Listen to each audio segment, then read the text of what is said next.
Raúl recién decía que íbamos a tener una visita, lo anunció además al comienzo del programa. Está con nosotros Óscar Ugarteche, economista. Hola Óscar, economista del Perú, pero que vivís en México. Así es. Y estás en la UNAM. En el Instituto de Investigaciones Económicas de la UNAM. ¿Cuánto hace que estás ahí? 11 años. 11 años. ¿Te fuiste de Perú? ¿Te puedo preguntar por qué? Sí, cuando terminé de trabajar en la Comisión de Delitos Económicos, en el año 2003, encontré que no tenía manera de trabajar en el Perú. Y yo tenía una plaza por horas en la Universidad Católica, y la Católica nunca me dio la plaza definitiva. Entonces dije, bueno, aquí tengo que hacer algo, lo que sea, porque ya no estaba en edad de jugar nada, ¿no? Claro. Además, porque era peligroso, además. Claro, y claro. entonces me fui. Te fuiste a México. Viniste a presentar un libro, que Así es un es. libro que se los vamos a mostrar, Historia Crítica del FMI, el gendarme de las finanzas. Ahí lo puede ver. Si me toman, ahí está, Capital Intelectual. Viniste a publicar este libro que escribiste durante ¿cuánto tiempo? Uy, como 10 años. Con idas y vueltas y con muchos cambios. Con idas y vueltas y muchos cambios. Y este libro es el capítulo 7 de mi tesis. Y tenía tantos apuntes que salió un libro. Claro, claro. Y después me pidió el editor del instituto que le hiciera una segunda edición ampliada, cosa que hice, y después Eber Ostrowski me dijo, ¿por qué no le haces una actualización? Y se lo hice. Entonces terminó siendo un libro de casi 200 páginas. Claro. Inicialmente era un breviario de 100 páginas. No había tantas críticas antes a la FMI como cuando empezaste, seguramente. Y no había, ¿sabes qué? No tenía yo encuadrado cómo fue la parte teórica de cómo se concibió el fondo en los años 30. Y tampoco tenía el remate del año 15 sobre cómo cambia el sistema de votación y el derecho especial de giro. Claro. Óscar, bienvenido. Antes que nada, aclarar que cuando mencionás lo de la comisión parlamentaria de la cual fuiste parte hasta que te fuiste de Perú, es la comisión que investigó los delitos del gobierno de Alberto Fujimori. Así es. Y que terminaron mostrando las pruebas que sí, o sea, terminamos con cosas interesantes. Terminamos con el presidente en la cárcel, claro. Terminamos con 5 ministros de Economía en la cárcel, terminamos con 3 ministros de Defensa en la cárcel y con un montón de otra gente en la cárcel. Los que no fueron a la cárcel, la razón por la que yo me fui del Perú, es porque la gente con poder y con dinero se compraron la salida del problema judicial. Y ahí había gente con mucho poder y mucho dinero. Como dice algún amigo común, un caso emblemático, ¿no? para América Latina, el Así que es, tocó protagonizar. Y es un caso no lo suficientemente estudiado, o sea, no. Y está todo en internet. Están todos los informes, el informe de los fondos buitres, están todos los informes. Y quería preguntarte, hablaste recién de la ampliación que te pidieron para la edición de este libro. Esa ampliación tiene que ver, entiendo, con lo que fue la crisis del 2008, el rol que jugó el Fondo Monetario Internacional hasta que se produjo la crisis y el rol que cumple posteriormente. ¿Nos podrías sintetizar cuál es tu visión sobre el papel que jugó el fondo? Ahí hay un problema. El primero es que como el fondo no funciona, o no funcionaba, yo creo que Lagarde está ahí justamente para tratar de que funcione. Pero el fondo tiene un problema fundamental que se ha convertido en un problema estructural. Es lento, es monótono y tiene una visión dogmática del mundo. Y el problema con las visiones dogmáticas del mundo es que cuando tienes una crisis como la del 2008, no puedes salir y decir, no, lo que tienen que hacer ustedes es subir los impuestos y bajar los gastos. No, pues, porque eso no te lleva a ninguna parte. Además, porque en Estados Unidos, si hubieran hecho eso, si todavía la situación es muy complicada, como hubiera sido. Entonces, lo que pasó ahí, que fue muy interesante, es que salió el G20, salió Bush y dijo, no, esto lo resolvemos entre cuates. Que vengan los amigos, aquí esto lo arreglamos entre nosotros y le damos más recursos al fondo para los países chicos. Y entonces el fondo se convirtió inadvertidamente en un fondo monetario para países chicos y el Fed se ha convertido en el Fondo Monetario para los países grandes. La Reserva Federal de Estados Unidos. Exacto. Justamente a propósito de esto, la otra consulta que te quería hacer, una de las cosas que encontré en el libro que me llamó la atención, es las diferencias que marcás entre la posición que tiene Estados Unidos y Europa respecto a las regulaciones financieras internacionales. Sí. Es decir, no tienen la misma posición, vos las mostrás como en realidad con posiciones encontradas. Sí, son posiciones encontradas, porque mientras en Europa hay disposición, por ejemplo, de poner el impuesto a las transacciones financieras y otras cosas, tanto Nueva York como Londres dijeron de ninguna manera, y entonces ese choque ha ido llevando a la institución a una atrición. El fondo quisiera cambiar algunas políticas y no puede. Y no puede porque el Tesoro no lo va a dejar. Tal cual. Leí algunas declaraciones tuyas que tenían que ver con el tema de la educación en Perú. Vos sos una persona con una formación importante y hablabas del tema de la educación en Perú. El nuevo presidente, el presidente Kuczynski, que asumió esta semana, decidió dejar a Jaime Saavedra como ministro de Educación. Pero Perú en las pruebas no le ha ido muy bien. ¿Hay una contradicción ahí o cómo se puede leer o cómo lo podemos leer desde afuera? A ver, el Perú está en los últimos puestos de la prueba PISA. No se termina de entender que para que te vaya bien con la educación tienes que valorar el conocimiento. Y en el Perú, a diferencia de Argentina, por ejemplo, el conocimiento no interesa. Que es rarísimo, y eso es porque venimos de la historia de la hacienda, no necesitabas conocimiento, necesitabas extensiones de tierra. Pero a estas alturas ya necesitamos conocimientos. La falta de industrialización en el Perú tiene que ver con la falta de conocimientos, y ahora que la economía está creciendo y se está complejizando, nos estamos estrellando con esa falta de gente técnica, profesional, que pueda continuar con la complejización del aparato productivo. Entonces yo creo que Kuczynski se ha dado cuenta de eso perfectamente. Kuczynski es un hombre muy brillante. Y es, además de que es un hombre muy brillante, es un hombre con mucha experiencia, porque ha sido presidente de un banco.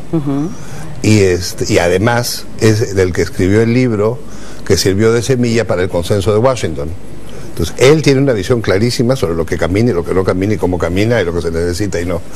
Y yo tengo la impresión de que él deja a Saavedra porque es una manera de seguir con el proceso de modernización del aparato educativo. Yo no sé si sea el camino correcto o no, pero hay un proceso de modernización del aparato educativo en curso versus otros países donde no hay modernización. Empezaron a pagarle un poco más a los docentes por empezar. Es muy poco. Así es. Pero es más. Empezaron a pagarles un poco más y hacen, no me acuerdo cuántos años, 10 o 15, cuando estaba en el Congreso, empujamos que a los docentes universitarios se les pagara también ya sueldos más normales, ¿no? Claro. Entonces, Sería, Oscar, que hablando ahora de América Latina, más en general, tenemos nuevamente con los nuevos gobiernos al FMI de vuelta en casa. ¿Cómo ves este momento y esa posibilidad de que este Fondo Monetario, que no cambió, siga siendo el que recomiende las políticas, el que monitoree las políticas en la Ahora, el fondo no cambió, pero los países cambiaron. Entonces, digamos, ya es raro que una economía tenga un déficit fiscal por arriba del 2%. Casi todo el mundo tiene déficits entre 0 y 2, superávits. Es extraño que el manejo del tipo de cambio no se haga dentro de un criterio de más o menos mercado libre, que más o menos es intervenido por el Banco Central para contener la inflación. Entonces hay algunos consensos que ya están, cosa que no existía en los años 60, ni 70, ni 80. Eso cambia las cosas. La otra cosa que cambia las cosas es que todos estamos con productos brutos internos que son el doble o más de lo que eran hace una década. Y eso cambia todo también. Entonces, el fondo no tiene razón para hacer cosas raras, y los gobiernos no tienen razón para hacerle caso al fondo. No, sí, van a volver, por supuesto, natural. Es un organismo multilateral, estarán por todas partes, pero de allí a que el fondo vuelva a tener la incidencia que tuvo, yo no creo. Yo creo que el fondo es como el Banco de Pagos Internacionales fue el año 45, una institución que pasó por su mejor momento, que está en un ocaso simpático, tiene una directora interesante, ha tenido una banda de delincuentes en la dirección ejecutiva, que ha sido complicadísimo, ¿no? Es lo de Strauss-Kahn y Rato y otros, que realmente delincuentes. Claro, hablaste bien de Lagarde recién, o por lo menos sí, le das crédito. Lagarde también tiene sus problemas, sí. pero, digamos, no son los problemas de Strauss-Kahn ni de Rato. Claro. Lagarde no está en la cárcel, ni va a ir a la cárcel. Claro. Ahora, Oscar, en este sentido, nuestros países dirías que no necesitan más de este tipo de organismos multilaterales, o necesitan de otro tipo de organismos multilaterales o quizás regionales. Necesitamos de instrumentos que funcionen en la forma como hoy funciona el capital financiero internacional. Porque el fondo fue diseñado el año 44 para un mundo, primero, entre naciones, o sea, el multilateralismo convencional, había los países con fronteras y qué sé yo. Fue creado también para mantener el tipo de cambio fijo dentro del marco de balanzas de capitales cerradas. Hoy las balanzas están abiertas, el mercado financiero internacional está totalmente integrado y el fondo no responde a eso. Entonces ahí tiene un problema, ¿no? El fondo se ha hecho varias autocríticas, sobre sus multiplicadores fiscales y sus políticas de ajuste. Sin embargo, se hacen las autocríticas y no cambia nada. Y yo creo que no cambia nada porque hay el tema de la doxa. O sea, ellos están pegados al dogma y no pueden alejarse mucho del dogma porque si no pierden su esencia. Entonces, pues ahí están. Como el principio constructivo, ¿no? Oscar, una pregunta que por ahí la articulo con algo de lo que venís contando vos. ¿Hubo en algún momento, en el momento por ahí más optimista de la integración en América del Sur o en América Latina en general, la idea de avanzar también hacia una integración financiera? Se habló del Banco del Sur, una idea que en su momento lanzó Chávez y que bueno quedó flotando ahí, que nunca terminó de concretarse. ¿A vos te parece que esto es un delirio, es algo necesario, sería interesante, o simplemente cada país se las tiene que arreglar macroeconómicamente con sus reservas, su tipo de cambio, su política fiscal, etcétera? El mundo está yendo hacia la regionalización. Lo ves con Europa, lo ves con Asia, lo ves con Medio Oriente. Hay instituciones financieras regionales en todas partes. Yo trabajé activamente en las ideas detrás de la arquitectura financiera sudamericana, convencido, y sigo estando convencido, de que se necesita instituciones regionales, uno por un tema de velocidad y otro por un tema de autonomía. Chávez lo lanzó, pero el presidente que estuvo en la brega fue Rafael Correa. Sí. Rafael Correa puso un ministro, que es economista, él puso un ministro para la reforma de la arquitectura financiera, le metió un montón de personal y durante años estuvieron haciendo muchísimo trabajo, pero a Brasil no le interesaba. Si a Brasil no le interesa, tienes 10 jugadores y al jugador más grande no le interesa, no hay juego. Y a mí me enojó mucho, y lo digo, me enojó muchísimo. Yo estaba en Fortaleza, en el G20, en el 14, cuando sale China y dice, hagamos el banco de los BRICS, el New Development Bank, y Brasil dijo, pero por supuesto. Se enojó. Hombre, ¿verdad? 5 años negociando, no, que sabe que no, muy complicado, está la CAF, entonces el Banco Sudamericano, el Latinoamericano. No, pues. Nada que le compita al Banco de Desarrollo que tienen, de hecho. Y además el tamaño que tiene ese banco, exacto, ¿no? Pero pregunto, cuando uno realiza estas visitas que se organizan a organismos como el Fondo Monetario, el Banco Mundial, las Naciones Unidas, da la sensación de que sus empleados en algún sentido están en un cierto grado un poco alienados o que se sienten burócratas. ¿Cómo influye las propias crisis internas de estos organismos y sobre todo, en este caso, el FMI, hacia la política que proyectan, ¿no? Da la impresión de que hay una desconexión entre las críticas, o sea, los informes que ellos sacan sobre el resultado de sus políticas son, en algunos casos, lapidarios. El informe que sacaron sobre Argentina es lapidario. Y sin embargo, no pasa nada. Tienen resiliencia, ¿no? Mucha resiliencia, un teflón, un tremendo teflón, qué cosa. Y entonces, yo creo que hay un problema Y el otro problema es el peso del Tesoro americano. Claro. Te traigo de nuevo a Perú, que ya estamos terminando, y tiene que ver con, en la Asunción, Kuczynski habló de que uno de sus propósitos es terminar con la discriminación. Perú es un país en donde la discriminación se ve.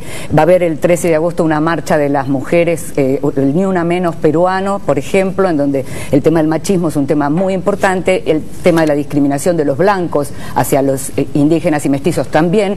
Vos particularmente fuiste fundador de un movimiento homosexual en Lima en los años 80, ¿es así? ¿Cómo estás viendo este proceso y qué esperanzas tenés acerca de que pueda terminar esa discriminación en Perú? Bueno, Kuczynski dice que es liberal. Sí. Yo le tomo la palabra. Está bien, está muy bien. Bueno, todos somos iguales, seamos iguales. Está muy bien. Te agradecemos muchísimo, Óscar, fue un placer tenerte realmente, te agradecemos mucho y volvemos a recomendar tu libro Historia Crítica del FMI, El Gendarme de las Finanzas. Muchísimas gracias. Nosotros ya volvemos. Todavía nos queda media hora de programa hasta las 14, Televisión Pública Internacional, noticias y claro, estos adelantos antes de volver del corte. Por una salida al mar, en los últimos días, las complejas relaciones entre Bolivia y Chile entraron en uno de sus momentos más críticos. El histórico reclamo andino por una salida al mar volvió al centro de la escena. Y también Frontera Caliente. La instalación de misiles norteamericanos en Corea del Sur generó una agresiva respuesta de Norcorea y una escalada de la crisis que desde hace años soporta la región. Todos los detalles luego de la pausa. Ya volvemos.